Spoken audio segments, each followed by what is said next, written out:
신년 첫 주 주일 예배 말씀으로 오늘 우리 교회 2022년 표어가 있는 구절이 있는 속한 말씀이기도 합니다. 시편 103편 1절에서 5절 말씀 우리 함께 같이 보도록 하겠습니다. 시편 103편 1절로 5절입니다. 시편 말씀은 참 우리에게 유익한 말씀이고요. 또 편안하죠. 이렇게 성경책 보통 가운데 이렇게 피면 거의 시편이에요. 그 정도로 또 찾기도 쉽습니다. 우리 함께 같이 시편 103편 1절로 5절 함께 읽도록 하겠습니다. 내 영혼아 여호와를 송축하라. 내 속에 있는 것들아 다 그의 거룩한 이름을 송축하라. 내 영혼아 여호와를 송축하며 그의 모든 은택을 잊지 말지어다. 그가 내 모든 죄악을 사하시며 내 모든 병을 고치시며 내 생명을 파멸해서 속량하시고 인자와 긍휼로 관을 씌우시며 좋은 것으로 내 소원을 만족하게 하사 내 청춘을 독수리같이 새롭게 하시는도다. 아멘. 1절에서 5절 말씀 더 이상 설명이 필요 없는 말씀이죠. 2022년 1월 2일 새해를 하루 지난 1월 2일 하루가 지났죠. 2일을 맞이했는데 이 첫 주일에 하나님께서 우리에게 주신 이 말씀의 뜻이 여러분에게 그대로 이루어지길 주의 이름으로 소망합니다.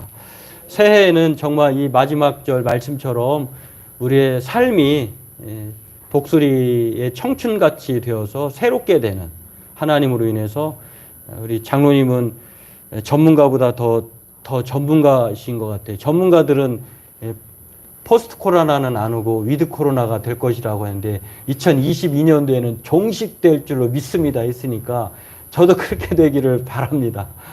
정말 2022년도에는 이제는 잠시 멈춤이 아니라 새롭게 되는 그런 한 해가 되었으면 좋겠습니다.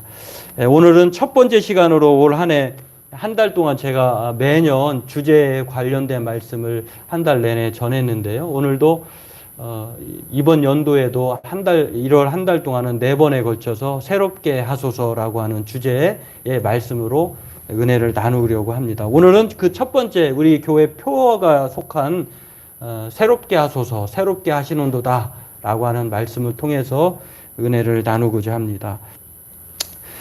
앞서 예배 전에 인사들 나누셨겠습니다만 한 번 더 인사하겠습니다. 반갑습니다. 네. 하늘의 복 받으십시오. 예, 주의 복 받으십시오. 하나님이 새롭게 하십니다. 예, 하나님이 새롭게 하셔요. 예. 올 한 해 하나님께서 저와 우리 교회에 참 많은 어려움 가운데서도 돌아보면 참 많은 은혜를 주셨다. 하나님이 모든 형편에 따라서 그렇게 살게 하신다라고 하는 것들을 다시 한번 생각해 보면서요. 새해를 주신 하나님께 먼저 감사와 영광을 돌리고 또 새해에는 우리 성도님들 가정 그리고 사업장 그리고 소원하는 모든 것들이 하나님의 은혜 가운데에 새롭게 되는 그러한 놀라운 은혜의 역사가 일어나기를 소망합니다. 오늘 본문은 다윗이 하나님을 머리부터 발끝까지 찬양하고 감사하라고 소개를 합니다. 하나님은 왜 우리에게 이러한 것들을 요구하시고 또 그렇게 말하고 있는 것일까? 오늘 다윗이 오늘 이 시편 103편의 내용을 보면은요, 개인과 또 공동체와 또 사회 전반적으로 나누어서 세 부분으로 나누어서 하나님에 대한 놀라운 일들을 소개하는 것을 볼 수가 있습니다. 그렇습니다. 우리만 잘 돼서는 안 되겠죠. 우리가 먼저 저와 여러분, 믿음의 하나님의 자녀들이 잘 되고 또한 저와 여러분이 속한 가정과 사업장 그리고 우리나라 민족 세계가 잘 되어야 되겠죠. 이것들을 아주 균형 있게 다윗이 기록해 놓은 것을 볼 수가 있는데요. 개인과 공동체와 온 세상이 2022년도의 말씀처럼 그렇게 새롭게 되기를 소망합니다. 사람들은 전문가들은 특히 코로나19로 말미암아 이제 우리에게는 좀 암울한 이야기지만 포스트 코로나는 지나가지 않을 것이고 이렇게 계속 코로나와 더불어서 살아야 된다라고 진단하고 전망을 합니다. 그렇게 곳곳에서 들려오는 소리는요, 우리 모두를 암울하게 하죠. 질병청 관리자가 얘기할 때에 뭐 해결책은 냈고 계속 뭐 이렇게 준비하고 또 우리를 좀 이렇게 못하게 하고 이런 여러 가지 때문에 우리가 좀 그 내용을 귀를 기울이지 않을 수는 없지만 또 들으면 그렇게 좋은 소식이 아니죠. 그렇습니다. 사람이 하는 일이 그렇게 생각이 됩니다. 그러나 오늘 다윗은요, 우리에게 들려주는 하나님의 말씀을 통해 하나님이 새롭게 하신다, 이렇게 말하고 있습니다. 오늘 다윗은 우리에게 하나님이야말로 우리를 새롭게 하시고 다시 일으켜 세우시고 또 모든 일을 바로 잡아 주신다라고 말씀을 합니다. 왜 그렇습니까? 우리가 읽진 않았습니다만 13절에 보면 이런 말씀이 있어요. 아버지가 자식을 긍휼히 여김같이 여호와께서는 자기를 경외하는 자를 긍휼히 여기시는도다. 하나님이 저와 여러분을 자녀로 생각하시기 때문에 그래요. 속이 상해도 자녀인지라 아버지 역할을 그만두지 않는다는 거예요. 그렇습니다. 오늘 저와 여러분에게 하나님은 이 모든 것을 새롭게 하시고 또 다시 세워주시고 바로잡으시는 아버지라고 하는 사실. 오늘 특별히 1절에서 5절 말씀은 우리 각 사람 개인에게, 저와 여러분에게, 우리에게 하나님이 주시고자 하는 은혜 또는 받을 은혜라는 것을 말하고 있다고 하는 것입니다. 그래서 오늘 하나님이 저와 여러분에게, 개인에게 주실 은택과 축복의 내용을 보면은요, 우리가 새해를 맞이하면 산이든 뭐 바다든 또 뭐 다른 장소에서든 뭐 예배를 통해서든 마음을 새롭게 하고 또 올해는 이렇게 했으면 좋겠다라고 하는 것들을 소망하고 계획을 세우잖아요. 근데 사실은 1절에서 5절의 내용을 보면은 우리가 세울 계획을 평생 이 소망 계획이 여기에 다 있다고 봐요. 왜 그렇습니까? 오늘 이 내용을 보면 1절에서 5절의 내용을 보면 하나님이 우리를 새롭게 하시고 우리에게 주시고자 하는 은혜의 내용들을 보면 모든 죄를 용서하신다는 거예요. 2021년도 그리고 지금까지 살아왔던 모든 죄와 허물을 누가 다 잊어주시느냐, 깨끗게 해주시느냐, 하나님이 그렇게 하신다는 거예요. 또 저와 여러분들이 살다 보면 질병에 안 걸릴 수 없잖아요. 그런데 하나님은 모든 질병을 치유하신다, 이렇게 말씀하셔요. 또 파멸의 인생을 하나님께서는 건져내 주신다, 이렇게 말합니다. 도저히 파산된 인생을 우리 힘으로는 세워갈 수 없지만, 그러나 하나님께서 마치 대통령이 특사 사면권을 가지고 다 죄를 용서하는 것처럼 하나님은 그보다 더 큰 강력한 영원한 우리의 모든 죄와 허물 그리고 우리의 삶을 새롭게 하시는 놀라운 은혜의 역사를 행하신다고 하는 것입니다. 뿐만 아닙니다. 사랑과 긍휼의 관을 써 주신다라고, 받게 하신다라고 말씀을 하십니다. 또 우리의 삶이 언제나 독수리같이 청춘 같게 하신다고 하는 이 내용이 2절에서 5절의 내용에 다 들어있어요. 여기에 바랄 게 뭐가 있어요? 우리의 삶이 새롭게 된다. 나의 질병이 고침을 받는다. 또 나의 파멸된 인생이 하나님으로부터 다시 날아오를 것이다. 또 하나님께서 낭떠러지로 떨어졌던 인생을 다시 끌어올리셔서 승리의 관을 써주신다고 하는 것입니다. 그리고 날마다 어른이든 연세가 있으신 분들이든 늘 힘들고 또 어려운 가운데 살아가지만 그러나 하나님께서는 새롭게 하시죠. 우리의 마음의 소원을 하나님은 좋은 것으로 채우셔서 독수리처럼 새롭게 하시는 인생으로 바꿔주신다고 말씀을 합니다. 그렇습니다. 성경을 보면은요, 하나님을 만나서 또 예수님을 통해서 새롭게 되지 않은 인생이 없는 것을 볼 수가 있어요. 우리가 창세기의 시작을, 성경의 첫 시작을 보면 아브라함을 보십시오. 그는 우상장수의 아들이었습니다. 자녀였습니다. 그러나 하나님은 갈대아 우르 땅에서 그를 불러내셨어요. 그리고 믿음의 사람 조상으로 만들어 놓으셨습니다. 새로운 인생을 하나님께서 아브라함을 통해서 역사하셨다고 하는 것입니다. 모세를 보십시오. 그는 그냥 내버려 두었으면 무명의 목동, 그냥 거기서 나이 들고 그냥 사라지는 인생이었다고 하는 것입니다. 그러나 하나님은 그를 떨기나무에 부르셔서 민족의 지도자로, 출애굽할 영도자로 세워 새 인생을 살게 해 주셨다고 하는 것입니다. 여러분, 나사로를 보십시오. 죽은 지 나흘이나 된 인생인데, 그러나 하나님 예수님은 그의 사랑하는 나사로의 이름을 불러내셔서 그를 새 인생 제2의 인생을 살게 해 주셨다고 하는 것입니다. 뿐만 아닙니다. 하나님을 대적하고 또 하나님을 예수님을 믿는 사람들을 핍박했던 사울이 예수님을 만나고 그의 삶이 최고의 인생으로 전무후무한 최고의 사도로 변하였다고 하는 것입니다. 자기 땅에 살고 있던 베들레헴에 유대 땅 베들레헴에 살고 있던 엘리멜렉이라고 하는 사람이 있었습니다. 이 사람은 그 땅이 기근이 생겼어요. 그래서 그 기근을 이겨내고자 이 주변의 이웃나라 모압 땅으로 이민을 갑니다. 10년의 세월을 보냅니다. 거기에서 말론과 기론이라고 하는 두 아들을 장가 보냅니다. 가정을 이루었습니다. 그러나 자녀는 없었어요. 그런데 10년 사이에 기근을 피해서 살고자 했던 모압 땅에 남편도 죽고 엘리멜렉이라고 하는 사람도 죽고 두 자녀도 죽고 남는 것은 그의 아내 나오미라고 하는 그의 아내와 두 며느리밖에 없었어요. 그런데 며느리가 이제는 이 자신의 땅으로 돌아가야 되겠다 생각한 끝에 그 며느리를 설득합니다. 간청을 합니다. 제발 너희들 새로운 인생을 살아라. 너희 집 친정으로 돌아가 새 인생을 살아라. 라고 할 때에 그렇게 간곡하게 간청을 해도 이 며느리들이 이렇게 어머니의 말에 요구를 응하지 않습니다.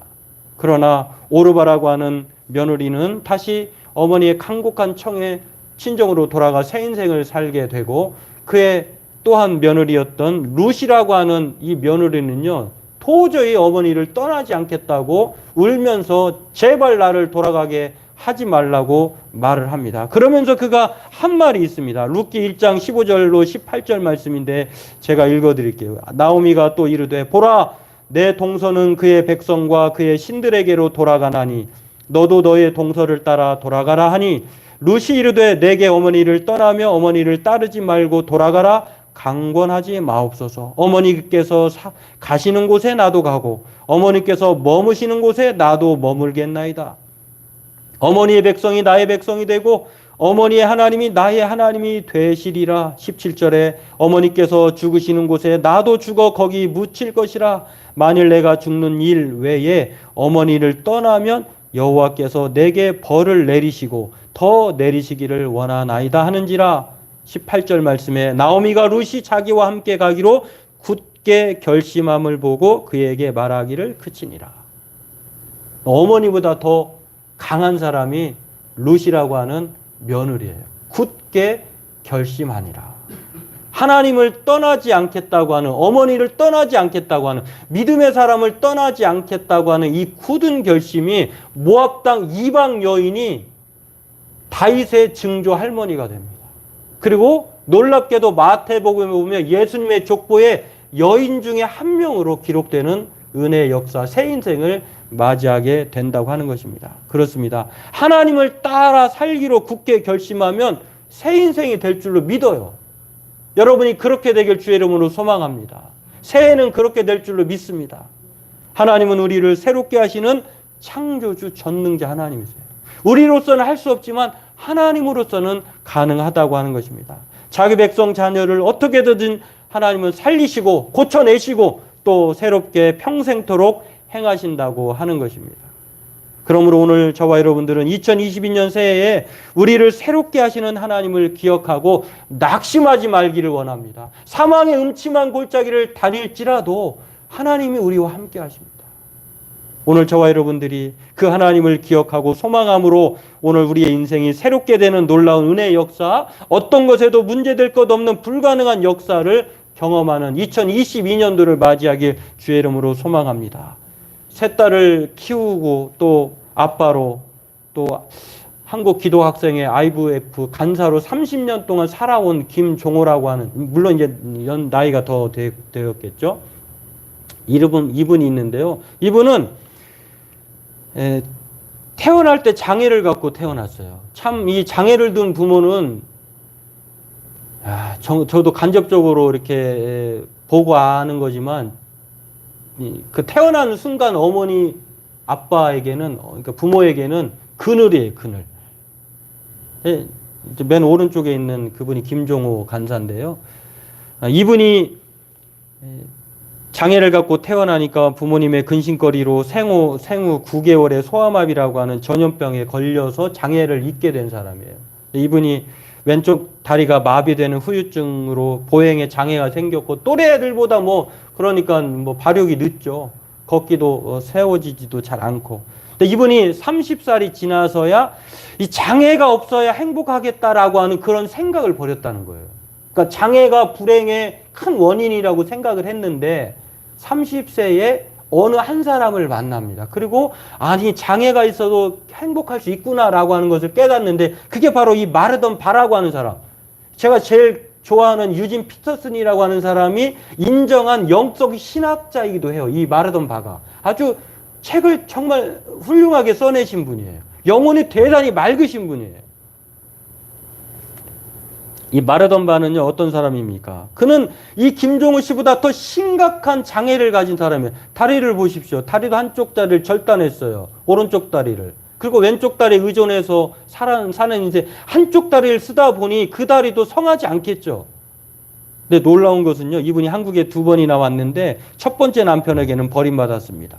두 번째 남편, 이 사람 장애를 갖고 있는 사람을 섬기는 것을 사명으로 생각한 이 마이런이라고 하는 남편, 두 번째 남편을 만나서 새 인생을 살게 됩니다. 그러면서 세계 각국에 돌아다니면서 책을 소개하고 자기 만난 하나님을 소개하면서 살아가는데요. 이분이 고집스럽게 한국에 2번째 와서 3번에 걸쳐서 설교를 하는데 그 설교 시간 80분 내내 앉아서 해도 되잖아요. 설교하는 시간 내내 서서 설교를 하는 것입니다. 3번째 설교를 어느 날 마친 후 전 참가자들에게 이렇게 말했다고 해요. 여러분, 아침에 여기까지 혹시 오시면서 기적을 경험하셨습니까? 참가자들이 무슨 말인지 몰랐습니다. 그래서 이어서 말씀합니다. 저는 왼쪽 귀가 안 들리고 오른쪽 눈이 안 보입니다. 지금도 하루에 면역 억제제를 비롯해 수십 알의 약을 먹어야 겨우 살아갑니다. 그런데 여러분은 보실 수 있죠? 들으실 수 있죠? 걸을 수 있죠? 사실 이 모든 게 기적입니다. 여러분은 지금 현 자체가 기적이라고 하는 거예요. 우리는 기적을 모르잖아요. 아파봐야, 그게, 저도 가끔, 저도 제가 웬만해서는 잘 안 아픈 거에 감사한데, 가끔 뭐가 이상이 있으면 솔직히 좀 겁이 덜컥 날 때가 있어요. 소화불량인데도, 이게 뭐가 잘못됐을까? 이게 수술해야 되나? 이런 생각이 인간인지라 들 때가 있어요. 팔이 좀 아프면 이거 수술해야 되는 거 아닌가? 마르던 바는요, 일상에서 당연히 여기던 것들이 기적임을 알게 해주신 분이라고 하는 것을 김종호 간사가 합니다. 또 우리들도 이분의 이야기를 통해서 알게 돼요. 기적이구나. 내가 사는 것이 기적이구나. 내가 일할 수 있는 게 기적이구나. 내가 보고 듣고 말할 수 있고 만날 수 있고 걸어 다닐 수 있고 또 새해를 맞이할 수 있고 이것이 기적이구나.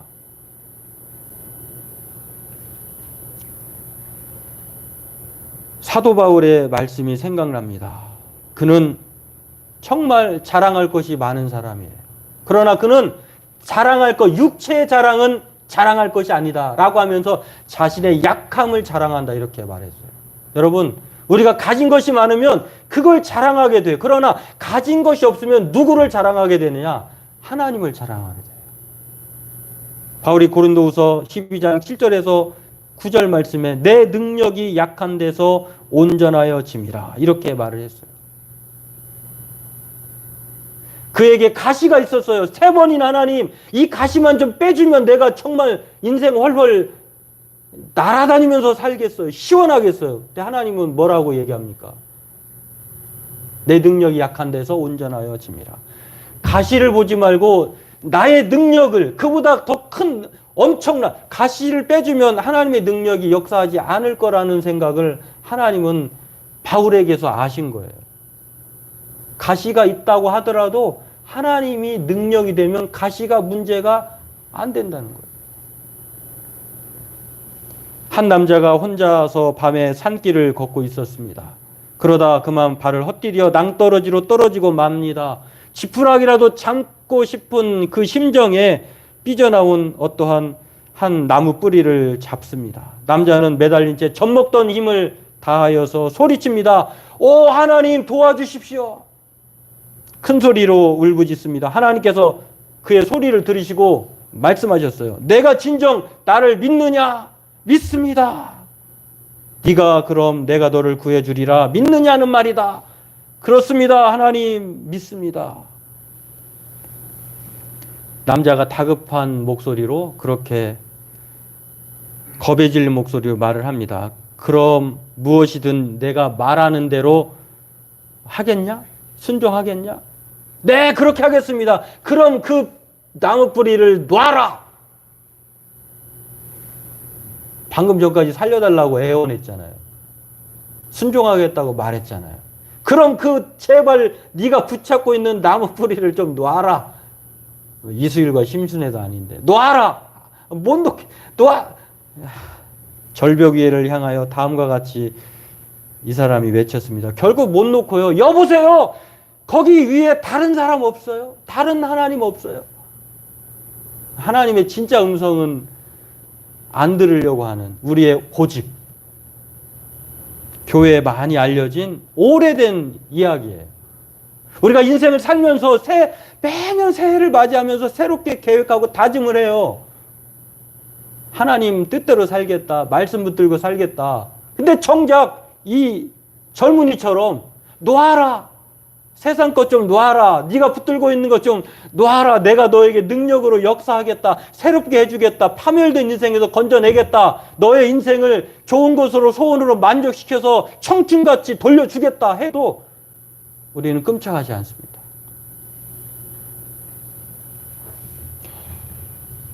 여기까지 오는데 인생에 있어서 24년 동안 그 하나님의 약속의 말씀을 믿고 못 놓았던 나무 뿌리를 못 놓았던 한 믿음의 사람이 있었습니다. 그 사람이 놀랍게도 믿음의 시작인 아브라함이에요. 하나님께서 내가 너에게 민족으로 크게 하고 또 네 이름이 창대케 되고 또 복의 근원이 되겠다. 씨를 주신다고 한 지 24년이 걸렸어요.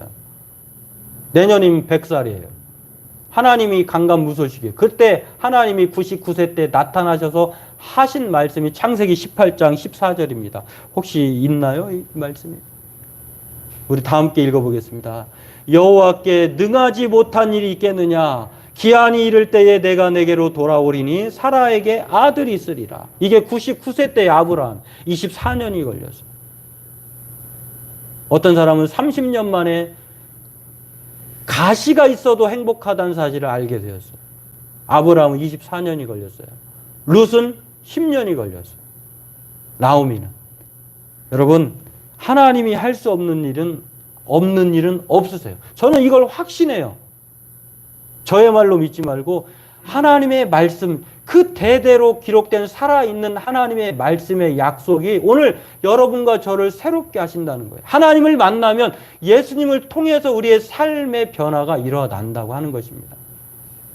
오늘 하나님은 좋은 것으로 소원을 만족하게 하셔서 우리의 인생을 독수리처럼 새롭게 비상하게 하실 것입니다. 오늘 그 하나님을 의지하고 2022년도 새롭게 그 하나님과 동행하고 다윗처럼 하나님을 찬송하고 감사하는 인생으로 살아가는 복된 성도들 되기 주의 이름으로 소망합니다. 기도하겠습니다. 하나님, 세상은 다 절망이라고 고통이라고 가시라고 문제라고 살아도 별 유익과 소망이 없다고 말합니다.